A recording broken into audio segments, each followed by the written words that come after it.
आपण जानते कि गोटे रसगोला पाई महाप्रभु जगन्नाथ को मंदिर भीतर को पशिबाकू देई नथिले माँ लक्ष्मी।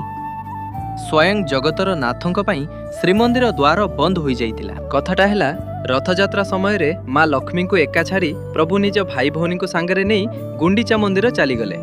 एइथिपाई माँ भारी रागी जाइतिले। माँ को राग एते थिला जे से प्रभुंको रथर काठ भी भांगी देइतिले। आउ जेतबेले प्रभु नीलाद्री विजय दिन मंदिर को फेरिले माँ लक्ष्मी कला पहाड़ द्वार बंद करदेले। कहिले आपणक पई एटी जागा नाही। किंतु आम कालिया तो भारी चतुर, से जानितिले अभिमानिनी माँ को केमिति मनेइबाकू हुए। से निज सांगरे आनितिले ओडिशार सबुठारु मिठा उपहार रसगोला।